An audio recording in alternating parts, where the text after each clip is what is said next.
ساقی کوثر علی مولا علی مولا امیر المؤمنین حیدر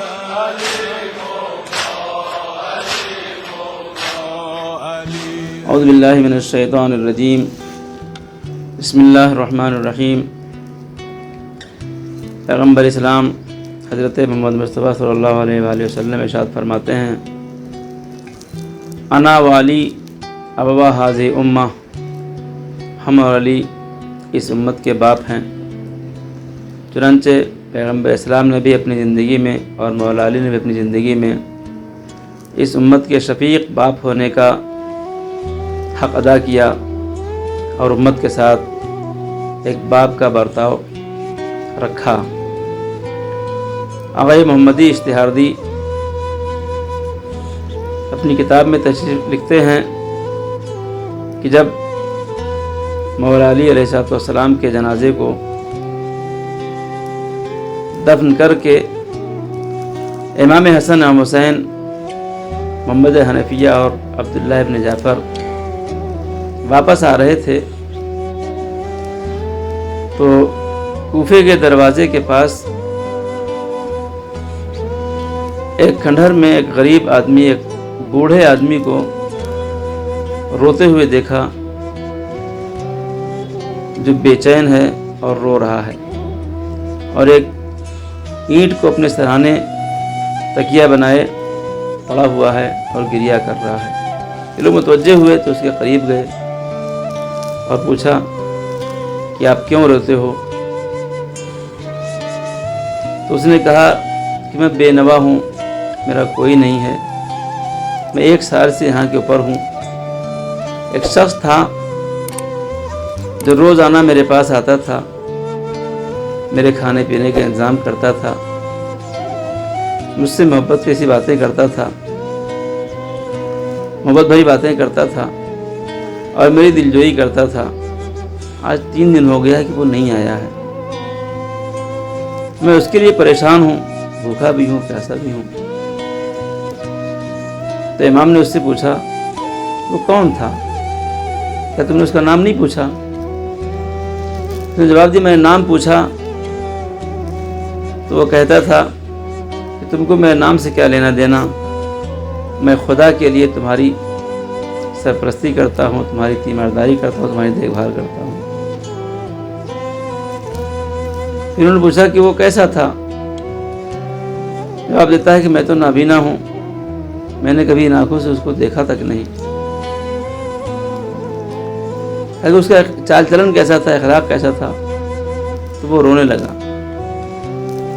کہنے جب وہ میرے پاس آتا تھا تو اس کی زبان اللہ کے ذکر میں مشغول رہتی تھی، اور جب وہ اللہ کا ذکر کرتا تھا تو ایسا لگتا تھا کہ مانو زمین و زمان اس کے ساتھ اللہ کے ذکر میں مشغول ہیں۔ اور جب بھی میں نے کبھی اس سے پوچھا کہ آپ کون ہیں، کہاں سے آتے ہیں، تو صرف وہ یہ کہتا تھا کہ ایک بے نوا ہے جو ایک بے نوا کا مونس ہے، ایک غریب ہے جو ایک غریب کے پاس بیٹھا ہوا ہے۔ اس نے کبھی اپنا تعارف نہیں کرایا۔ یہ سن کے امام حسن علیہ السلام کی آنکھوں میں آنسو آ گئے اور آپ نے فرمایا کہ تم جانتے ہو کون تھا؟ اس نے کہا نہیں، میں نہیں جانتا کون تھا۔ کہا وہ تمہارے آقا مولا امیر المومنین علی ابن ابی طالب علیہ السلام تھے اور میرے باپ تھے۔ یہ سننا تھا۔ کسی نے پلٹ کے پوچھا کہ اسے کیا ہو گیا ہے، انہیں کیا ہو گیا، وہ آتے کیوں نہیں ہیں؟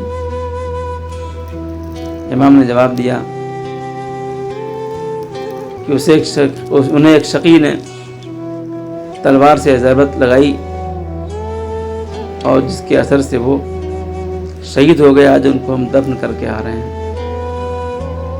یہ سننا تھا کہ پہلے تو اس نے یہ کہا کہ کہاں میں اور کہاں میرے مولا میری تیمارداری کریں اور آ کے میری سرپرستی کریں،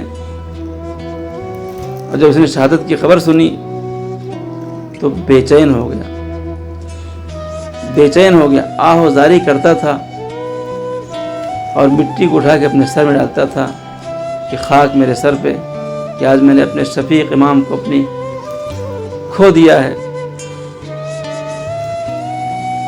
امام حسن و حسین نے اس کو بہت دلاسا دیا، لیکن وہ بے چین رہا۔ اس نے امام کے ہاتھوں کو پکڑ لیا، امام کے دامن کو پکڑ لیا اور کہا، آقا آپ میرے ساتھ ایک اور مہربانی کریے، آپ مجھے میرے مولا کی قبر تک پہنچا دیجیے۔ ایک طرف امام حسن نے پکڑا، ایک طرف امام حسین نے پکڑا، اور اس غریب اور بے نوا بوڑھے کو لے کے گئے مولا علی کی قبر کے اوپر۔ اس نے اپنے ہاتھوں سے قبر کا نشان محسوس کیا اور خود کو قبر پہ گرا دیا، بے تحاشا رونے لگا، اور اس نے وہیں دعا کی، پالنے والے تجھے واسطہ ہے اس صاحب قبر کا، اس ولی خدا کی قبر کا واسطہ ہے، جب میرا مونس نہ رہا تو میں بھی اب جینا نہیں چاہتا ہوں، میرے معبود مجھے اپنے پاس بلا لے۔ اس قدر اس نے گریہ کیا، اللہ نے اس کی دعا کو قبول کیا، اور اس غریب بے نوا نے میرے مولا کی قبر پر جان دے دی۔ یہ دیکھ کے امام حسن و حسین نے بھی گریہ کیا، اور پھر اس بوڑھے بے نوا کو غسل کفن کیا اور مولا کے جوار میں وہیں دفن کر کے گھر آ گئے۔ اے عزیز، ہمارے امام علی وہ تھے، اور ہمارے ائمہ کا کردار یہ تھا کہ جب وہ دنیا سے چلے جاتے تھے تو معلوم ہوتا تھا کہ ان کی نیکیاں کس کے ساتھ تھیں، کس کے ساتھ وہ نیکیاں کرتے تھے۔ خدا سے دعا ہے پالنے والے ہم سب کو اپنے امام کی سیرت پر چلنے کی توفیق عطا فرما، اور ویسے عمل کرنے کی توفیق عطا فرما جیسے ہمارے ائمہ نے عمل کر کے بتایا ہے۔ خدا بندہ ہمارے امام کے ظہور میں تعزیر فرما، ہمیں امام کے ایوان و انصار و شمار فرما۔ ربنا تقبل منا انک انت السمیع العلیم۔ السلام علیکم ورحمۃ اللہ وبرکاتہ۔